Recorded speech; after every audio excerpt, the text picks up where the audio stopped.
마태복음 1장 18절로부터 25절 말씀 우리 다 같이 한 목소리로 읽겠습니다. 예수 그리스도의 나심은 이러하니라. 그 모친 마리아가 요셉과 정혼하고 동거하기 전에 성령으로 잉태된 것이 나타났더니 그 남편 요셉은 의로운 사람이라 저를 드러내지 아니하고 가만히 끊고자 하여 이 일을 생각할 때 주의 사자가 현명하여 가로되 다윗의 자손 요셉아 내 아내 마리아 데려오기를 무서워 말라. 저에게 잉태된 자는 성령으로 된 것이라. 아들 아으리니 이름을 예수라 하라. 이는 그가 자기 백성을 저희 죄에서 구원할 자이심이니라 하니라. 이 모든 일에 된 것은 주께서 선지자로 하신 말씀을 이루려 하심이니 가라사대 보라 처녀가 잉태하여 아들을 낳을 것이요 그 이름은 임마누엘이라 하리라 하셨으니 이를 번역한즉 하나님이 우리와 함께 계시다 함이라. 요셉이 잠을 깨어 일어나서 주의 사제의 분부대로 행하여 그 아내를 데려왔으나 아들을 낳기까지 동침치 아니하더니 나음에 이름을 예수라 하니라. 아멘. 우리 기독교에서는 추수감사일을 지난 후부터 크리스마스 전까지 대략 4주 동안을 가리켜서 대림절, 대강절 아니면 강림절이라고 그렇게 부릅니다. 이 절기에는 아기 예수 탄생을 기념하면서 다시 오실 예수님을 앙망하는 그리고 맞이할 준비를 하는 그런 기간으로 교회력으로 그렇게 삼습니다. 자, 오늘부터 시작되는 이 대강절에 우리 하나님께서 우리 마음이 세상에 가 있는 것이 아니라, 그렇죠? 며칠 전에 또 블랙 프라이데이로 마음을 막 들떠 있어서 거기에 가 있는 분들도 계시겠고, 또 이런 떠들썩한 절기 가운데 오히려 움츠려들고 더 외롭고 쓸쓸하게 보낸 분도 계실 거라고 생각합니다. 어느 쪽으로 우리가 마음이 쏠렸든 간에 오늘 이 예배를 드림으로써 다시금 우리의 초점이 영광의 보좌에 앉아 계신 하나님, 그리고 그 옆에 어린 양 그분께 우리의 관심과 초점이 다시금 맞춰지기를 바랍니다. 그래서 그리스도 안에 베풀어진 우리 하나님의 은혜와 사랑이 다시 새롭게 깨달아지고 믿어지고, 그리고 그 충만한 사랑이 우리가 실제로 경험할 수 있고 누릴 수 있는 그런 절기가 되기를 바랍니다. 오늘날 현대인들이 원하는 것, 추구하는 것을 세 가지로 꼽으라 한다면 가장 대표적인 것 세 가지, 돈이 될 것이고, 두 번째는 인기, 세 번째는 재미 아니면 쾌락이 될 거라고 생각이 되어집니다. 특히 재미, 쾌락, 이것은 현대인들이 가장 두드러지게 추구하는 것 중에 하나입니다. 사람들이 이런 연휴가 되어지면 스포츠에 열광을 하지 않습니까? 미국만 하더라도 1년 12달 계속 스포츠가 돌아갑니다. 농구가 게임이 벌어지고 풋볼 시즌이 되어지고 또 야구사에 사람들이 열광을 하지요. 스포츠에 열광을 하고, 또 아니면 여행 다니는 것에 참 이렇게 사람들이 많이 온 세계를 누비면서 이렇게 다니는 그런 시대가 되었습니다. 그리고 또 맛있는 거 있다고 한다면 산호세까지 올라가는 거, 그 수고를 조금도 마다하지 않고 또 열심히 먹을 것, 맛있는 것을 식당을 찾아서 올라가기도 합니다. 사람들이 이렇게 재미, 쾌락을 추구하는 것이 오늘 이 시대에 두드러진 하나의 문화의 풍조인 것 같습니다. 그런데 이런 욕망과 욕심에서 완전히 벗어난 사람이 어디 있겠습니까? 만약 이런 욕심과 욕망이 전혀 없다고 한다면 그분은 둘 중에 하나일 거라고 생각이 됩니다. 하나는 거짓말쟁이거나 아니면은 아예 세상을 초월한 천사나 속하거나, 이 둘 중에 하나가 아닐까 싶습니다. 어떤 면에서 우리 인간이란 존재는 자신의 욕망과 욕심에 아주 충실한 그런 존재입니다. 우리가 고상하게 보이는 그런 학문이나 문학이나 예술이나 음악이나 올림픽 경기도 마찬가지입니다. 그들은 남들보다 더 앞서고 싶고, 남들보다 존경을 받고 싶고, 남들에게 칭찬을 받고 싶어하는 그런 욕망이 그 마음속에 꿈틀대고 있는 것이죠. 우리가 세상에서 보는 정치와 경제는 두말할 나위가 없습니다. 그 세계에서는 인간의 욕망과 욕심을 빼면 말 그대로 시체가 아니겠습니까? 우리가 칭송하는 위대한 사람들이라는 어떤 사람일까? 저는 이렇게 생각합니다. 어렸을 때는 그 사람들을 유인전이라고 해서 유인들이라 해서 유인전을 입고 그랬습니다마는 곰곰이 생각해보면 그들이 도대체 인류를 위해서 뭘 공헌했단 말인가? 쓸데없는 전쟁을 동원해서 많은 사람을 죽이는 그런 일에 일조를 했을 망정 그렇게 인류에게 공헌을 한 것이 없는 것 같이 보입니다. 오히려 보통 사람들보다 그들은 더 큰 욕망과 욕심이 많은 사람들이었다. 이렇게 말한다면 지나친 표현이 되겠습니까? 다른 사람들보다 더 높아지고 싶고 더 많은 사람을 지배하고 싶고 더 많이 누리고 싶고 그리고 더 중요한 역할을 하고 싶어하는 욕망이 그들의 삶을 지배했다. 이것에서 과히 틀린 말은 아닐 거라고 생각이 되어집니다. 물론 겉으로 볼 때는 그들이 어떻게 고상하게 아름답게 포장했는지 그것에 따라서 보이는 모습은 달라 보이려는지 모르지만은 그러나 그들의 마음 심층 속에 감춰진 그 욕망만은 부정할 수 없을 것입니다. 그렇습니다. 우리 모든 인생들은 사실 어떻게 보면 자신의 욕망과 욕심에 이끌려 사는 삶이라고 말할 수 있겠습니다. 우리가 성령에 의해서 거듭나지 않는 이상, 영적으로 다시 출생하지 않는 이상, 새로운 출발이 이루어지지 않는 이상, 아니 하나님의 생명이 우리 안에 들어옴으로 말미암아서 우리로 하여금 새로운 성품으로 거듭나지 않는 이상 아무도 여기에서 외가 아니라고 저는 생각합니다. 그리고 그 욕망과 욕심의 결국은 육체의 열매를 맺는 것이죠. 사람들을 보기에는 대인 명분으로 명목상으로는 아주 고상한 일을 하는 것처럼 보이지만 결국 그것은 자기가 칭찬을 받기 위해서 자기의 영광을 돌리는 그런 일로 죄의 열매를 또 육체의 열매를 맺을 뿐입니다. 이런 삶의 방식으로는 우리가 하나님께 가까이 나아갈 수도 없고 또 하나님을 기쁘시게 하는 삶을 살기도 어렵습니다. 오히려 성경에 의할 것 같으면 저들은 하나님과 원수로 나타나게 되었다. 로마서 8장 7절과 8절에 나오는 말씀입니다. 육신의 생각은 하나님과 원수가 되나니 이는 하나님의 법에 굴복지 아니할 뿐 아니라 할 수도 없습니다. 육신에 있는 자들은 하나님을 기쁘시게 할 수 없느니라. 다시 말하면 예수를 믿어 새롭게 거듭나지 아니하면 그 마음속에 욕망에 따라 사는데 이 욕망에 따라 사는 육체의 삶이라고 하는 것은 하나님을 기쁘시게 할 수가 없고 그렇게 하고자 하는 그런 선하는 마음도 없고 그저 거기에 욕망에 따라서 출렁인 것에 따라서 사로잡혀 산다는 것입니다. 그리고 이렇게 하나님 없이 불경건한 삶을 사는 모든 인생 위에 하나님의 진노가 있다고 로마서 1장에서 말씀을 합니다. 하나님의 진노가 뿌리로 진리를 맞는 사람들의 모든 경건치 않음과 불의에 대하여 하늘로 조차 나타나느니 하나님 없이 사는 인생, 이 불경건이라고 하는 것은 하나님을 인정하지도 아니고 감사하지도 아니고 하나님 없는 것처럼 그렇게 사는 인생을 말하는데 이 불의하고 불경한 인생의 비극은 뭐있는 그 위에 하나님의 진노가 임한다는 것입니다. 이처럼 두려운 일이 또 어디 있겠습니까? 사실 우리가 어떤 사람이 크게 잘못한 일이 있으면 우리는 길거리에서 그들을 만날까 봐서 전전긍긍합니다. 그리고 막 부딪히겠는 그런 일이라도 생기면 아주 당황하게 되고 몸둘 바를 모르게 되는 것이죠. 우리가 세상에서 잘못해서도 이런 일이 일어나는데 또 그뿐만 아니죠. 혹시 가정에 남편과 아내가 아니면 부모와 자식 간에 불화가 일어나 보십시오. 그 가정이 하루아침에 지옥이 되어버립니다. 함께 사는 것조차가 굉장히 고통스러워져 버립니다.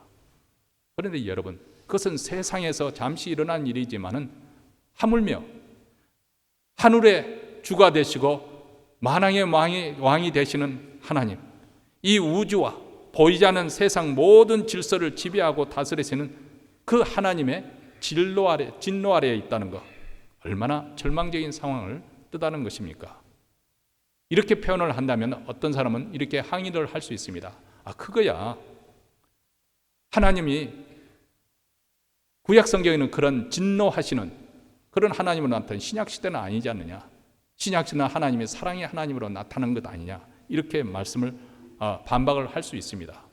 네, 여러분, 물론 신약 시대는 사랑의 하나님으로 예수 그리스도의 십자가를 통해서 분명히 보여주고 있지만은 그러나 하나님의 사랑이 나타나는 것 또 다른 그 쪽에는 하나님의 거룩하심, 그 거룩하심에서 촉발된 분노와 진노와 심판이 있다는 사실을 꼭 우리는 기억해야 됩니다.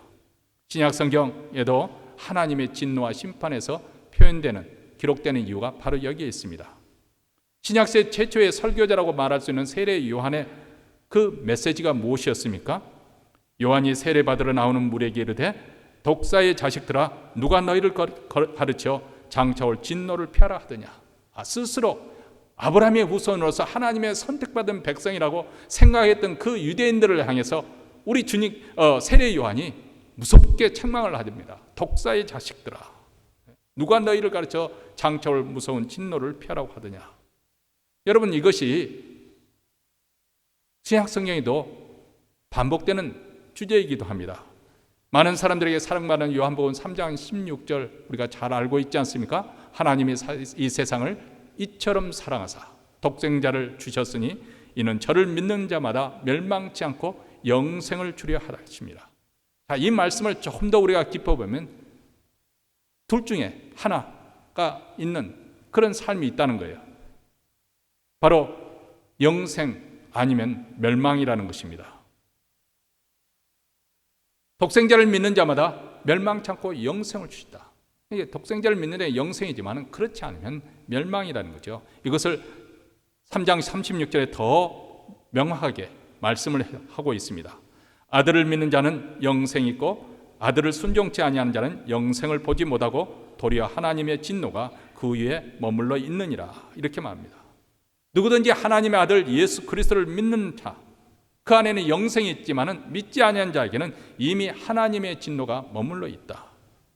사실 우리도 예수님을 믿기 전에는 바로 이런 하나님의 진노 아래 있었습니다. 우리는 그것을 모르고 우리는 멋있게 자유롭게 세상에서 내가 원하는 대로 하고 산다고 그렇게 생각했을 따름이지만 성경은 우리에게 그렇게 말씀하지 않습니다. 에베소서 2장 3절에 하면 예수 믿기 전에 우리의 상태가 어떤 상태였는가? 다른 이들과 마치 본질상 진노의 자녀였다. 다른 사람과 별로 차이가 나는 것이 없었다, 그 말입니다. 그러므로 우리는 이렇게 말할 수가 있을 것 같습니다. 구원이란 무엇이냐? 물론 오늘 말씀에서는 구원이라는 것은 죄로부터 건짐을 받는 것을 말하겠지만 최종적으로는 그 죄로 인해서 촉발되는 하나님의 거룩한 분노, 이 무서운 진노로부터 구출함을 받는 것, 하나님의 임박한 심판으로부터 건짐을 받는 것, 이것이 바로 구원의 핵심입니다. 그런데 이 놀라운 구원이 어떻게 우리 예수 믿는 자들에게 베풀어졌는가? 우리가 남들보다 더 착하게 살아서 그랬을까요? 양심적이어서 그럴까요? 우리가 남들보다 더 의로운 사람이어서 그럴까요? 그것이 아니라는 것입니다. 하나님께서 그리스도 안에서 행하신 그 어떤 일 때문에 이 놀라운 구원의 역사가 우리에게 베풀어졌다는 것입니다. 이 부분에 우리가 매번 듣고도 넘어가지만 참 중요한 부분이 있습니다. 우리가 예수 신앙생활을 열심히 하다 보면 내가 어떻게 하나님을 열심히 잘 섬길 것인가, 어떻게 하면 하나님이 기쁘게 하실까, 내 하는 행위 거기에 우리는 자칫하면 강조점을 두기가 쉽습니다. 그것이 잘못됐다고 제가 말씀을 드리려고 하는 것은 아니고요, 순서가 잘못되면 그것이 신앙의 독이 될 수가 있다 하는 것을 제가 말씀을 드리려고 하는 것입니다. 우리 기독교가 다른 타종교에 대조되는, 차별되는 부분은 뭐였느냐? 타종교는 다 자기가 노력해서 하나님께 나아가려고 하는 것입니다. 내가 선행을 해서, 내가 좋은 일을 해서, 내가 또 열심히 인격을 수양해서 구원에 이루고자 하는 것이 모든 종교의 방식이라고 한다면, 우리 기독교는 하나님께서 우리를 찾아오셔서 어떤 일을 하나님이 행하셨다는 거예요. 이 하나님이 행하신 그 일을 우리가 믿고 수용함을 통해서 진정한 우리의 신앙생활이 시작된다는 것입니다. 그럴 뿐만 아니라 우리의 믿음 생활이라는 것은 하나님의 이런 하나님을 신뢰하고 믿음으로써 우리가 믿음으로 행위를 나타내 보이는 것이지, 이 순서를 우리가 뒤집어서 내가 하는 행위를 통해서 하나님의 구원을 얻고 하나님의 복을 받으려고 하면은 자칫하면 이것을 가리켜서 율법주의자의 함정에 우리도 빠질 위험성이 있다는 것입니다.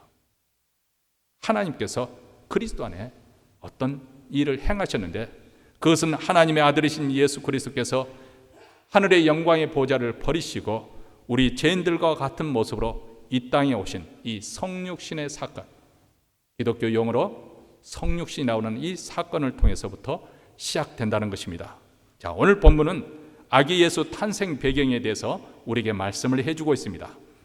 요셉이 정혼한 마리아가 임신했다는 소식에 요셉은 고민에 빠졌습니다. 홧김에 이 사실을 폭로해서 사람들 하여금 돌로 쳐 죽이도록 그렇게 할 수도 있겠습니다. 네, 요셉은 보복하는 것으로 일을 처리하지 않고 조용히 결발하는 것으로 해서 관계를 정리할 것을 결심했습니다. 그런데 꿈에 천사가 나타나서 이 모든 것이 하나님의 뜻으로 말미암아 되어진 것이라는 것, 그리고 이를 통해서 하나님께서 자기 백성을 구원하게 될 거라는 것을 예고를 해주고 있습니다. 오늘 말씀 20절과 21절 말씀입니다. 우리 다 같이 다시 한번 읽겠습니다. 이 일을 생각할 때 주의 사자가 현명하여 가로되 다윗의 자손 요셉아 내 아내 마리아 데려오기를 무서워 말라. 저에게 잉태된 자는 성령으로 된 것이라. 아들을 낳으리니 이름을 예수라 하라. 이는 그가 자기 백성을 저희 죄에서 구원할 자이심이라 하니라. 아멘. 자, 오늘 예수 그리스도를 마태복음을 지은 이 저자 마태는 바로 여기 아기 예수로 탄생한 자가 우리를 구원한 구원자 되심을 지금 말씀을 해주고 있습니다. 저자 마태는 온 세상에 예수님이 구원자 되심을 전파하기를 열망해서 이 마태복음, 특히 예수님의 탄생의 비화를 이렇게 기록한 것입니다. 사도행전 4장 12절에도 베드로는 이렇게 선포합니다. 다른 이로서는 구원을 얻을 수 없나니 천하 인간의 구원을 얻을 만한 다른 이름을 우리에게 주신 일이 없습니다. 예수님만이 우리 인생의 유일한 구원자가 되신다는 그것을 성경은 우리에게 말씀을 하고 있습니다. 자, 그렇다면 오늘 말씀에서, 오늘 본문에서 어떤 점에서 예수님이 우리의 유일한 구원자가 될 수 있는 그런 구원의 역사가 일어날 수 있는 그런 자격 요건을 가지고 있는 것인가? 오늘 본문은 여기에 대해서 무엇을 말씀해 주고 있는 것일까요? 우선 첫째로 예수님은 성령으로 잉태되셨기에 우리를 죄로부터 구원하실 수가 있다는 것입니다. 이것이 무슨 의미인지 여러분 함께 생각을 하면서 들으셔야 됩니다. 마태복음 1장부터 시작해 보면은 아브라함부터 시작되는 예수님의 족보가 나옵니다. 재미가 없죠, 족보는. 그런데 여기 족보를 읽어보면 상당히 흥미진진한 그 스토리들이 많이 담겨져 있습니다.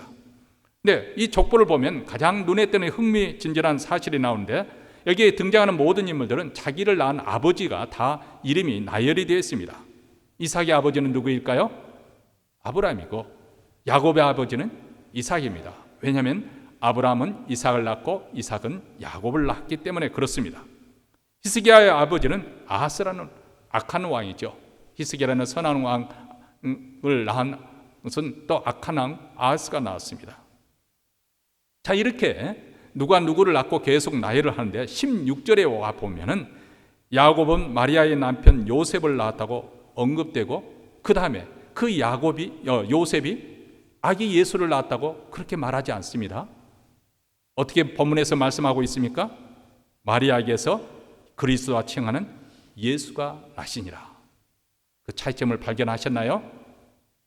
다른 성경책에서는 다른 사람의 족보에서 이름에서는 항상 아버지가 누구를 낳고 이건 바로 어떤 혈통에 따라서 이렇게 되어진 것이라는 것을 보여주고 있는 것이죠. 그런데 예수님만은 요셉이 예수를 낳았다고 그렇게 말하지 않고 어머니 마리아가 예수를 낳았다 이렇게 기록을 합니다. 참 이상하지 않습니까? 이 세상에 아버지 없이 출생하는 자가 어디 있겠습니까? 그렇다면 저자 마태는 이 사실에서 뭘 말하려고 이렇게 기록한 것일까요? 18절 말씀입니다. 예수 그리스도의 나심은 이러하니라. 그 모친 마리아가 요셉과 정혼하고 동거하기 전에 성령으로 잉태된 것이 나타났더니. 여기 보면 혈통을 통해서 요셉, 아브라함부터 시작되는 그 혈통에 쭉 내려와서 요셉의 혈통에 따라 아기 예수가 탄생한 것이 아니고 누구를 통해서 잉태가 되었다고요? 성령을 통해서 잉태가 되었다는 것입니다. 물론 명목상으로는 다윗의 후손인 요셉의 그 아들로서 아기 예수가 등재가 됩니다. 그렇지만 실질적으로 요셉이 아들이 예수를 낳은 것이 아니라 그 말입니다. 사람과 사람이 만나서 결혼하게 되고 그 사이에 아기가 태어난, 그래서 사람의 아들로, 사람의 자식으로 태어난 것이 아니라 그 말입니다. 예수님은 삼위일체 하나님 제3위격에 해당되는 성령 하나님께서 잉태하게 하심으로 마리아의 그 뱃속을 빌어서 낳게 하신 하나님의 아들이심을 지금 마태복음 기자의 마태는 우리에게 말씀을 해 주려고 하는 것이죠. 그분은 100% 인간의 인성을 가지신 모습으로 탄생하였지만은, 그러나 아담의 후손 인간의 혈통에 따라 오신 분이 아니라 성령으로 잉태되신 하나님의 아들이신 것을 지금 증언해 주려고 하는 것입니다. 이것은 한마디로 무엇을 우리에게 말씀하려고 하는 것인가? 더 한마디로 더 나아가면 그분은 죄가 없으신 분이시다, 이것을 지금 말하려고 하는 것이죠. 그렇기 때문에 예수님만이 우리 인간의 죄를 능히 죄에서 구원해 줄 수 있는 구원자의 자격 요건을 갖출 수가 있는 것이에요. 만약 예수님 자신도 죄인이, 우리와 똑같은 죄인이라고 한다면, 죄인이요, 누구를 죄인을 구하겠습니까? 죄인이 다른 죄인을 구할 수가 없습니다. 가령 예를 들어서 같이 수갑을 차거나 같이 감옥소에 갇혀 있는 그 죄인이 다른 죄수들을 구할 수 있겠어요? 빡병원처럼 어떻게 탈출하는데 어떻게 해서 끼리끼리 해서면, 그러나 감옥소에 있는 모든 죄인을 어떻게 구할 수 있겠습니까? 죄수를 구출하려면 반드시 죄수 아닌 자, 예부로부터 와서 감옥의 문을 열어줘야 가능한 것이죠. 그것도 감옥 문을 열 수 있는 열쇠가 필요합니다. 예수께서는 바로 이 죄의 세상에 이 땅에 오셔서 그 죄의 그 감옥에 갇혀 있는 감옥문을 열 수 있는 열쇠를 가지고 이 땅에 오신 하나님의 아들이신 것이죠. 여러분, 이것이 별로 실감이 되지 않겠지만은 한번 곰곰이 한번 생각을 해보시기 바랍니다. 우리도 가끔 이런 고민에 빠질 수가 있습니다. 왜 우리는 죄로부터 완전히 벗어날 수 없는 것일까? 왜 여전히 죄의 영향력 아래서 우리는 살고 있는 것일까? 왜 우리 인간이 사는 이 세상에는 끊임없이 죄악이 반복되는 것일까? 우리는 과연 죄가 없는 세상에 살 수 없는 것일까요? 하루라도 죄의 소유에서 자유롭고 그래서 거룩하고 성결하고 고결한 삶을 우리는 살 수 없는 것일까요? 인류 역사상 얼마나 많은 사람들이 이 문제를 가지고 고민하고 괴로워했는지 모릅니다. 그 중에 가장 대표적인 분을 꼽으라 한다면 아마 석가모니를 꼽을 수가 있을 것 같습니다. 화려한 왕궁 생활을 그가 던져버리고, 그리고 난 다음 머리를 깎고 수도승으로서 거린 생활을 하면서 돌을 닦았습니다. 왜 그랬을까요? 마틴 루터는 바로 이 죄의 문제를 해결하기 위해서 교황청 앞에는 그 계단을 무릎으로 기어 오르가면서 괴로워했습니다. 스스로 자기 자신을 그렇게 고용을 했습니다.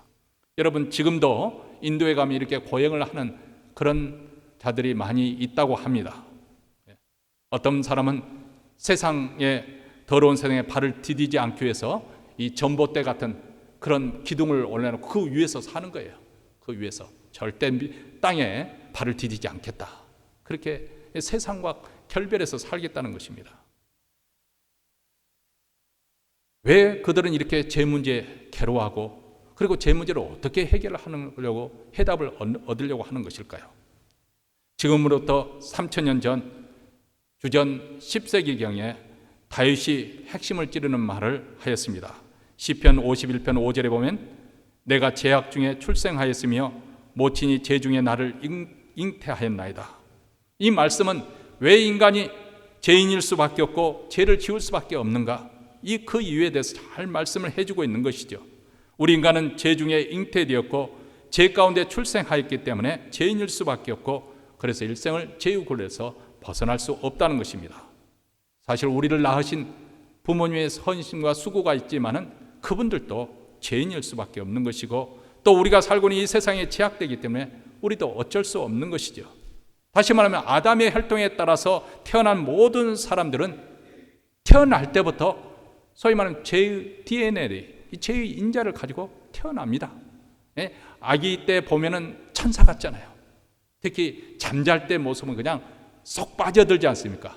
이제 많은 분들이 할머니, 할아버지가 돼서, 지난주에는 두 할머니가 손녀들을 위해서 백일 잔치를 베풀어 주셔서 가서 축하를 하는 그런 기회를 가졌는데 얼마나 예쁘겠어요. 제 가운데 출생한 죄인들이라는 거예요. 다만 어리기 때문에, 아무것도 모르기 때문에 할 수 없는 것이지, 이제 조금만 커보세요.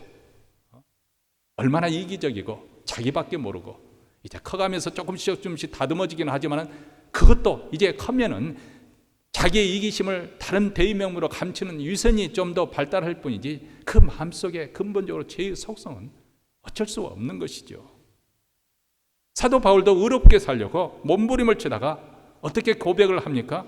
오호라, 나는 공고한 사람이로다. 누가 이 사망의 몸에서 나를 건져내라. 자신의 고통을 사망의 몸이다, 죽을 것 같은 고통이다. 근데 그 죄의 고통, 사망의 고통으로부터 우리를 구원해 주신 구원자가 있는데 그분이 바로 예수님이시라는 것입니다. 왜냐하면 그분은 죄가 없으신, 그래서 성령으로 잉태되어서 죄가 없으신 분이기 때문에 그렇습니다. 로마서 8장 2절에 보면 이는 그리스도 예수 안에 있는 자는 생명의 성령의 법이 죄와 사망의 법에서 너를 해방하였습니다. 예수 그리스도, 아기로 탄생하는 이분이 자라서 우리의 구원자로 우리를 구원해 주실 분이라는 것입니다. 오늘날 많은 사람들이 법을 개정해서라도 인간의 범죄를 해결하려고 합니다. 교육으로 인간을 변화시키려고 합니다. 그런데 이게 잘 되지 않는 거죠. 아무리 성범죄자들의 신상을 공개해도 그 성범죄는 줄어들지 않고 있고, 수없이 교육 법안을 통과시켜도 여전히 청소년 문제는 더욱더 심각해져 가고 있습니다. 이런 우스갯소리가 있습니다. 지금은 시대가 달라졌기 때문에 이런 우스갯소리도 사실 좀 조심스럽긴 하지만은, 아프리카가 예전에 그런 아프리카가 아니지 않습니까? 아주 개발되어 가고 있는 그런 상황이기 때문에 좀 부적절해 보입니다만은, 어쨌든 좀 이해를 돕기 위해서 우리가 잘 알고 있는 예화를 돕겠습니다. 옛날에 아프리카 어떤 식인종 부족이 있었습니다. 근데 그 부족의 주장이 이래서는 안 되겠다 싶어서 우리가 선진 문물을 좀 받아들이고 우리 부족도 바꿔야 되겠다 해서 아들을 영국으로 유학을 보냈습니다. 그 아들이 영국에서 공부를 잘 마치고 본국으로 돌아왔죠. 그래서 어느 날 영국에서 함께 공부했던 영국인 친구가 그 부족을 방문하게 되었습니다. 그래서 그 아프리카에 추장이 된 친구와 함께 식사를 하게 되었는데 깜짝 놀랐습니다. 글쎄 그 아프리카 친구가 여전히 사람 고기를 먹고 있는 거 아니겠어요? 그래서 그 영국인 친구가 기겁하면서, 아니 여보게, 자네가 어떻게 그럴 수가 있단 말인가? 아니 문명국인 영국까지 가서 교육을 받은 데가 어떻게 여전히 사람 고기를 먹을 수 있단 말인가? 그러고서 교육받지 못한 사람과 당신이 다르다고 뭘 말할 수 있겠는가? 그렇게 말했습니다. 그러자 아프리카 친구가 다른 게 분명히 있지. 저 사람들은 손으로 사람 고기를 먹지만 나는 포크와 나이프를 통해서 사람 고기를 먹지. 여러분, 교육은 어떻게 보면 이런 것과 같습니다. 죄를 짓지만 예전에 무식하게 맨손으로 짓는 것이 아니라 포크와 나이프를 사용하면서 죄를 짓는다는 것입니다. 제가 대학원 다닐 때 빌리그램 재단의 그 장학금을 받고 함께 대학원 공부를 하는 친구가 있었습니다. 이분이 감옥소에 들어갔다가, 그때 그분이 무슨 범죄를 해서 감옥소 생활한 거 잊어버렸습니다만 어쨌든 감옥소에 들었다 그곳에서 예수를 만나고 신학 공부를 하기로 해서 위튼 대학원에 오신 분인데요. 이런저런 이야기를 나누면서 제가 우리 교회 청소년들에게 조금 도전을 줄 수 있지 않을까 해서 초대를 해서 우리 교회 초대를 해서 주일에 말씀을 전했는데, 그 설교 말씀 속에 이런 말을 하더라고요. 자기가 감옥 속에 들어가기 전에는 감옥소에는 살인범들, 거짓말쟁이들, 그리고 또 폭력배들, 이런 사람들만 감옥 속에 있는 줄 알았다는 거예요. 출신 그 배경, 그 가정이 불우해서 그만 죄의 길로 빠져서 범죄의 속으로 빠져서 그런 사람들만 감옥 속에 있는 줄 알았었네. 감옥 속에 가보니까 의외로 고학력의 사람들, 가정 배경도 아주 돈도 없는 것도 아닌 그런 사람들도 의외로 많아서 깜짝 놀랐다는 거예요. 그러면 왜 그들이 그렇게 경제사범이 들어와서 감옥소에 들어와 있느냐? 이 욕심 때문에. 지금 현재도 어느 정도 다른 사람보다 더 많이 가지고 있음에도 불구하고 한꺼번에, 그리고 한순간에 그 돈을 많이 벌려는 그런 욕심 때문에 범죄를 저지르고 그렇게 감옥소에 들어온 사람이 의외로 많은 것에 자신도 놀랐다고 합니다. 여러분, 과거에 비하면 오늘날 사람들의 교육 수준이 얼마나 많이 높아졌습니까? 그런데 인간의 죄악성은 조금도 달라진 것은 없습니다. 과거에 칼과 창으로 사람을 죽였다면 요즘에는 총과 폭탄으로 사람을 죽입니다. 과거에는 돌아다니면서 몸으로 죄를 지었다면 이제는 컴퓨터 앞에서 전 세계를 다니며 넘나들면서 죄를 질 수 있는 그런 세상이 되었습니다. 오히려 오늘날 죄 문제가 더 심각하게 되었습니다. 배우면 배울수록 더 고도화된 지능으로 죄를 짓는 것이 우리 인생입니다. 이처럼 죄 가운데 태어난 우리 인생이 스스로 죄 문제를 해결할 수 있겠습니까? 오직 예수님만이 죄로 고통받은 우리 인생들을 능히 구원해 줄 수 있습니다. 왜냐하면 예수님은 죄 중에 잉태된 것이 아니라 성령으로 잉태된 분이시기 때문에 그렇습니다. 그분은 우리와 같이 죄의 속성을 가지고 태어난 것이 아니라 죄가 없으신 하나님의 아들로 이 땅에 오셨습니다. 여러분, 이 점이 기독교에서 굉장히 강조돼야 될 부분입니다. 오늘날 많은 사람들이 이것은 과학적인 사실, 어떻게 남자 없이 여자가 성령으로 잉태되는 그건 신화에 나오는 이야기다, 그렇게 말을 하려는지 모르겠습니다. 과학적으로 여러분들이 설득이 안 되려는지는 모르지만은 성경에서는 분명히 기록되고 있고, 만약에 하나님께서 하시고자 하면 불가능이 없다는 그 믿음만 있다고 믿는다고 한다면 그렇게 우리가 그렇게 의심할 필요도 없다고 생각합니다. 다만 제가 영적인 관점에서 이 부분이 얼마나 중요한가 하는 것만은 강조할 뿐이지요. 그것은 뭐냐면, 만약에 동정녀 마리아가에서 탄생했다는 이 고백을 우리가 거부하게 된다면 줄줄이 기독교의 모든 교리는 다 무너지게 된다는 것입니다. 예수님이 우리가 똑같은 죄인 몸으로 이 땅에 오셨다고 한다면 그분이 우리를 어떻게 건져낼 수 있겠어요? 그분이 우리를 위해서 십자가에 죽었다고 하지만은 자신의 죄 때문에 죽을 수도 있는 것이지 않아요? 그분이 그런 죄인의 몸에서 어떻게 다시 부활할 수가 있겠습니까? 한마디로 예수님이 동정녀 말에 성령에 의해서 잉태됐다는 것을 부정해버리면 우리가 믿고 있는 신앙의 모든 핵심적인 것은 다 부정이 되어버리고 맙니다. 다 무너지고 맙니다. 오늘 이 아침에 우리가 예수님의 이 성령으로 잉태했다는 이 말씀은 예수께서 우리를 죄로부터 건져주시고 우리를 얽어매고 있는 죄의 사실로부터 해방시킬 수 있는 구원자의 자격을 갖췄다는 것을 말씀해 주고 있는 것이죠. 두 번째로, 예수님은 우리 죄인들과 함께 하심으로써 우리 죄 문제를 해결해 주시는 그런 분으로 이 땅에 오셨습니다. 23절 말씀입니다. 보라, 처녀가 잉태하여 아들을 낳을 것이요 그 이름을 임마누엘이라 하리라 하셨으니 이를 번역한즉 하나님이 우리와 함께 계시다 함이라. 자, 예수님이 탄생하기 700년 전, 적어도 700년 전, 800년 전에 그 이스라엘 땅에서 예언을 했던 선지자 이사야가 이 말씀을 이미 예고를 하고 있습니다. 예수님은 한없이 거룩하시고 능력이 많으신 분이지만 고고하게 하나님 나라에 계시는 편안한 그 안락 의자에 앉아서 세상을 관망하면서 바라보시며 그렇게 하시는 분이 아니시다, 그 말입니다. 어느 목사님께서 젊었을 때 영적으로 많은 방황과 번뇌를 했습니다. 철학적도 읽어보고 또 여러 종교를 섭렵하면서 그 인생의 방향에 대해서 많이 고민을 했던 분이신데요. 한때는 이제 불교의 매료가 되어져서, 불교는 상당히 심오한 인생 철학을 제공을 해주지 않습니까? 그래서 불교를 이렇게 섭렵하면서 깊게 빠져들고 있었을 텐데, 근데 어쨌든 그때 젊은 시절에 여러 가지 이런 고민을 안고 씨름을 하고 스스로 자신의 그 처지를 비관하고 비통해하고 있는데, 얼굴을 두고 문득 보니까 이 부처를 보니까 부처의 얼굴은 이 세상 사람의 얼굴이 아닌 거죠. 이 세상만 초월한 아주 평화롭고 인자하고 자기 세계에 빠져서 아주 고고하게 있는 그 모습을 보고 딱 깨달음이 깨달음보다 그런 생각이 스쳐가든, 저렇게 자기 세계에 깊게 침잠해서 평안하고 고고하게 있는 저분이 과연 내 고민을 이해해 줄 수 있을까?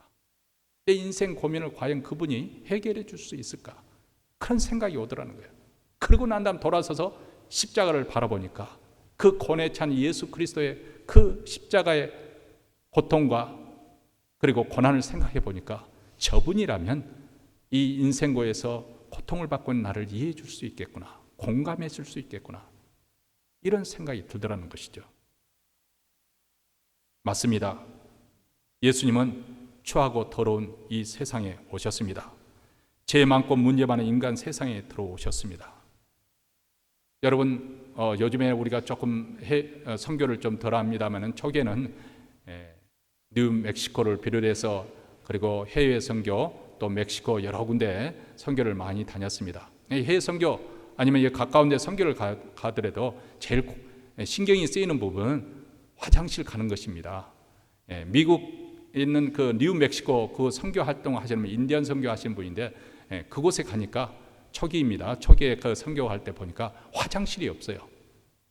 그냥 땅이 넓은데 그냥 땅을 깊게 파가지고 쌓으면서 덮고 쌓으면서 덮고 또 거면 다 묻어버리고 또 그쪽에서 또 길게 또 파가지고 거기 쌓으면서 덮고. 근데 그거에 또 이제 여름철에는 모기떼 갖다 몰려들거든요. 그러니까 바지를 내리는 순간 모기들이 공격을 하니까 스프레이로 다 뿌리고 난 다음에 후다닥 이를 보고 작전을 치르도 이를 보고 얼른 나와야 되는 거죠. 그래서 그거에 싫어가지고 어떤 분들은 아예 그곳에 가서 먹지를 않기로 작정을 하는 분들이 계세요. 그래도 며칠 지나면 이제 화장실을 어쩔 수 없이 가게 되고 적응이 되고 뜸하면은 이제 또 돌아오는 것이죠. 우리가 아무리 그게 고달프다 하더라도 우리는 집으로 돌아오면 편안하잖아요. 근데 예수님은 바로 낮고 천한 곳에 거하기 위해서, 살기 위해서 이 땅에 오셨다 그 말입니다. 마태복음 1장 전반부에 예수님의 족보가 나오지 않습니까? 아브라함이 이삭을 낳고 이삭이 야곱을 낳고 이렇게 축보가 쭉 이어지고 있는데 그 족보를 자세히 보면은 자랑스러운 부분만 있는 것이 아닙니다. 하나님의 아들이 태어난 족보니까 얼마나 영광스럽겠어요. 그런데 아브라함이나 이삭이나 다윗과 같은 그리고 히스기야 왕 같은 훌륭한 사람들도 있지만은 므낫세나 그리고 아몬처럼 악한 왕들의 이름도 거기에 들어가 있습니다. 또 그뿐만 아니라 자랑스러운 유대인의 핏돌을 이어받은 아브라함의 그 후손님들만 들어가 있는 것이 아니라 룻이나 라합과 같은 이방인 여인들도 들어있고요. 그리고 참 더 깜짝 놀랄 일이 있습니다. 믿음의 족장인 유다나 그리고 우리가 참 존경하는 다윗 왕 같은 그런 사람들은 어떻게 보면은 아주 부정한 방법으로 자녀를 출산했습니다. 뭐 고인은 아니지만은 유다도 자기 며느리 다말을 통해서 자녀를 출산했고요. 다윗도 자기의 충실한 신하였던 우리아를 죽이고 취한 그 아내 밧세바를 통해서 솔로몬을 낳습니다. 다시 말하면 이 족보에 등장하는 사람들을 한 면모를 살펴보면 얼마나 죄가 많고 문제가 많은 인생을 살았는지 다 알 수 있습니다. 심지어 아브라함이나 다윗도 그들도 여기서 예외될 수가 없던 그런 허물과 죄가 있었던 사람들입니다. 한마디로 인간의 역사는 죄로 점철된 역사라는 것을 이 족보만 보더라도 알 수가 있고요. 그리고 예수님은 그런데 그럼에도 불구하고 이런 족보를 통해서 그 후손으로 이 땅에 오셨다는 것입니다.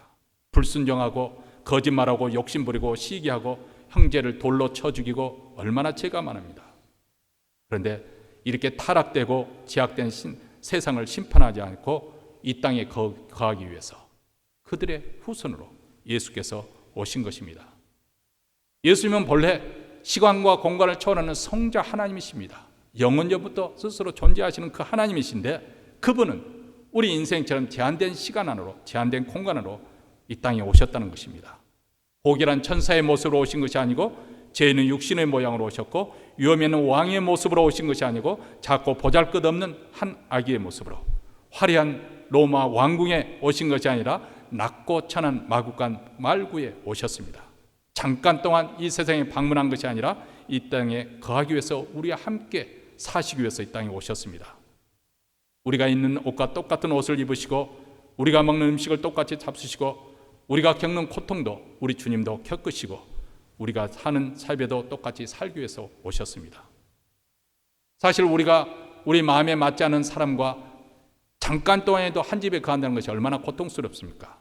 근데 예수님께서는 죄인들이 수용되는 이 땅에 인간 세상에 오셔서 영육간에 병든 자들, 귀신들을 고통받는 자들, 죄로 말미암아 소외되고 멸시받는 자들을 친히 찾아가시고 또 그들과 함께 하셨습니다.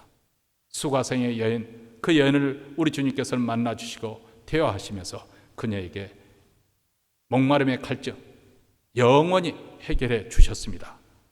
고독한 지성인이었던 니고데모를 우리 주님께는 캄캄한 밤에 찾아온 그를 밤이 하얗도록 만나 태우라 하시면서 친히 거듭남의 중생의 비밀을 가르쳐 주셨습니다. 돈은 많이 벌었을는지 모르지만은 민족의 몰입에요 배신자로서 사람들에게 왕따를 당하고 있던 삭개오에게 삭개오야 내려오너라, 내가 오늘 밤 너희 집에 유하겠다. 우리 주님은 삭개오의 집에 방문하시고 그가 하나님의 자녀인 것을 선언하셨습니다. 사랑하는 자 나사로가 병이 들어 죽었을 때 슬피 우는 마르다와 마리아 그 자매들과 함께 눈물을 흘리시며 그리고 죽은 나사로를 다시 살리셨습니다.